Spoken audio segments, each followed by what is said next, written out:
जानन्ते हंस विज्ञानमिदं वक्ष्याम्य शेषतः यज्ञात्वा नेह भूयोऽन्यज्ञातव्यमवशिष्यते।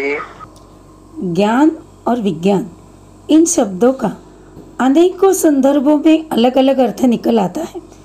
जैसे भक्ति मार्ग में ज्ञान यानी परोक्ष ज्ञान, जैसे भगवान हैं, आप भक्तों की मदद करने के लिए अनेकों अनेक अवतार लेते हैं।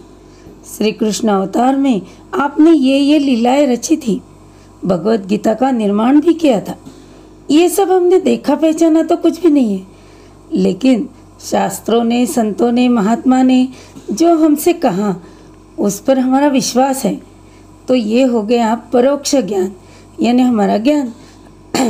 आपके अस्तित्व की प्रचिति, इसका अनुभव मिलने के लिए हम जब भक्ति करेंगे, साधना करेंगे, भगवत प्रेम की आपके अस्तित्व की प्रचिति मिलेगी, तो वो हो गया हमारा विशेष ज्ञान यानी विज्ञान। इसका मतलब जो साधना मार्ग बताया जाता है वो है ज्ञान, और उस पर प्रक्रिया पूरी होने पर, इम्प्लीमेंटेशन पे आने पर हमें जो अनुभव होता है वो होता है विज्ञान। लेकिन वेदांत शास्त्र अगर पढ़ेंगे तो वहाँ पे कुछ और ही बताते हैं कि जो सामान्य तत्व है वो है ज्ञान, उसने विशेष रूप धारण किया कि वो हो जाता है विज्ञान। जैसे इस कमरे में उपस्थित हर वस्तु का इस कमरे में अस्तित्व है, यह है ज्ञान। जैसे फूल, ये टेबल, ये माइक, ये श्रोता, ये वक्ता, सबका कमरे में अस्तित्व है, यह ज्ञान हुआ। लेकिन यह फूल है, टेबल या माइक नहीं है, यह हो गया विशेष ज्ञान। राकानंद जी जैसे कहते हैं कि सुवर्ण आभूषणों को देखो तो सुवर्ण तत्व है ज्ञान, और जो सभी में मौजूद है। लेकिन इसी तत्व को जब हम विशेष रूप धारण करके देखते हैं तो विशिष्ट अलंकार बताते हैं, यह हो गया विज्ञान। यानी जगत के विस्तार में आत्म तत्व का दर्शन, ये हुआ ज्ञान। और आत्म तत्व ने खुद का विस्तार कैसे कर लिया है ये जानना है विज्ञान। तो श्री कृष्ण कहते हैं कि मैं ज्ञान और विज्ञान दोनों के बारे में आपको बताऊंगा, तुम्हारे मन में कोई संशय ही न बचे, ऐसा कहूँगा। भगवान कहते हैं वक्ष्यामि अशेषता, यानी मैं ऐसे बताऊंगा कि तुम्हें समझ में आए, ये मेरी जिम्मेदारी। देखो भगवान ने कितनी बड़ी जिम्मेदारी खुद पर ली है, जिससे उनका प्रेम, अपनापन प्रकट हो रहा है। नहीं तो हम जैसे लोग तो रोते रोते कहेंगे कि भगवान आप तो बताएंगे, लेकिन हम तो हम पाप कर्मा, हम पापात्मा, पाप संभवा, हम कैसे जानेंगे। एक बार अखंडानंद जी से मिलने एक सज्जन आए और कहने लगे कि आप तो बड़ी स्थूल बुद्धि के हो, इसलिए सब समझते हो, हमारी बड़ी तो सूक्ष्म बुद्धि है, हमें कुछ नहीं समझेगा, हम कैसे जानेंगे। तो अखंडानंद जी कहते हैं कि तुम्हारी स्थूल और सूक्ष्म की परिभाषा बताती है कि तुम कितने ज्ञानी हो। भगवान ने 7वें अध्याय में जीव, जगत, इनका नियंत्रण करने वाला ईश्वर और इन सब में समान रूप से बसने वाला सत्यम ज्ञान अनंतम ब्रह्म, इस ब्रह्म तत्व की चर्चा की है। यानी परमात्मा तत्व को अहम के रूप में, जगत के रूप में, ईश्वर के रूप में किस तरह से विस्तरित किया गया है, इसकी चर्चा की है। इसलिए भगवान कहते हैं कि यज्ञात्मा, ये जानने के बाद कुछ और जानने की आवश्यकता नहीं रहेगी, गुंजाइश ही नहीं रहेगी।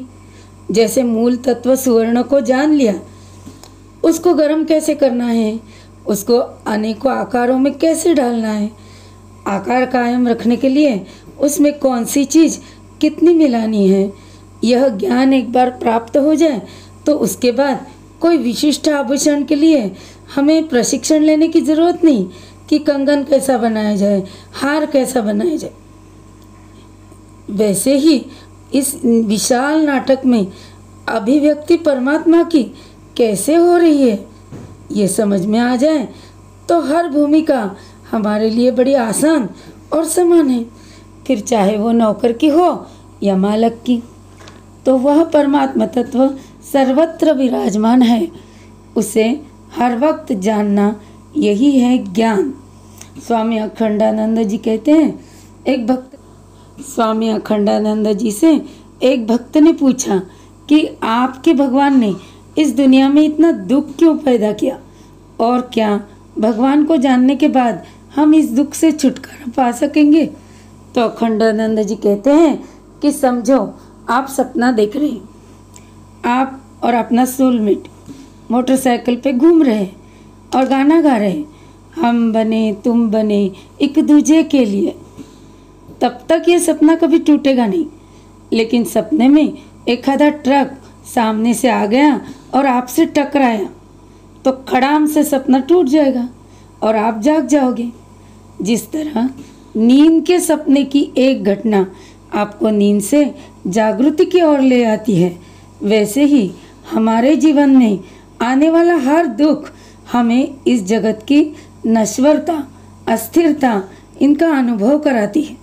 हम अंतर्मुखी हैं तो वेदांत शास्त्रों के अध्ययन में लग जाते हैं, बहिर्मुखी हैं तो सोचते हैं कि भगवान को पकड़ के पूछेंगे कि दुनिया बनाने वाले, क्या तेरे मन में समाई, काहे को दुनिया बनाई, और भगवान की भक्ति में लग जाते हैं। वेदांती को समझ में आता है कि परम तत्व ही घटना चक्र चला रहा है और वो ही सर्व भूमिकाओं में है, और उसके प्रश्न ही समाप्त हो जाते हैं। भगवत भक्तों को प्यारा सा भगवान का रूप ऐसे लुभाने लगता है कि उनसे मिलने के बाद दुनिया में मिलने वाले सुख दुख कुछ प्रश्न ही रखते नहीं हैं और उनके सारे प्रश्न वहीं समाप्त हो जाते हैं। तो दुनिया में दुख हमें जागृत करने के लिए है, और जागृति आ जाए तो नींद ही टूट गई, अब जानने के लिए और कुछ बाकी ही नहीं। जैसे चैतन्य महाप्रभु जी से शिष्य कहते हैं कि सभी आचार्यों ने प्रस्थानत्रयी यानी भगवद गीता, उपनिषद, ब्रह्मसूत्र, इन पर भाष्य किया है, आप क्यों नहीं लिखते? तो चैतन्य महाप्रभु ने कहा कि मैंने इन सभी का विस्तार भागवत महापुराण में तो किया है। तो शिष्य कहते हैं कि अगर जानने के लिए अब कुछ भी बचा नहीं, तब भी आप अभी अखंड नामस्मरण क्यों करते रहते हैं, साधना क्यों करते हैं? तो भगवान महाप्रभु जी कहते हैं कि मैंने तो इस और ध्यान ही नहीं दिया, मेरे तो हर सांस में अपने आप प्रभु का नाम प्रकट होते जाता है। ये स्वाभाविक भक्ति साधना की चरम सीमा है, जहाँ योग शास्त्र के अनुसार सांस यानी प्राण शक्ति है और नाम लेता है मन जो ज्ञान शक्ति है। इन दोनों में संतुलन हो जाए तो जानना कि कुंडलिनी की जागृति हो गई है, तृतीय नेत्र खुल गया है, सद्गुरु का शक्तिपात हो गया। इसके लिए ही बहुत जानकारी का भंडार जमा करने की ज़रूरत ही नहीं है, बस अपने हर सांस से प्रभु का प्रेम नाम जोड़ना है। अब हमें यह लगता है कि अगर हर सांस से प्रभु का नाम जोड़ना इतनी आसान साधना है तो हर कोई क्यों नहीं करता? अब इसी का उत्तर भगवान अगले श्लोक में देते हैं, वो हम अगले भाग में देखेंगे। श्री कृष्णार्पणमस्तु।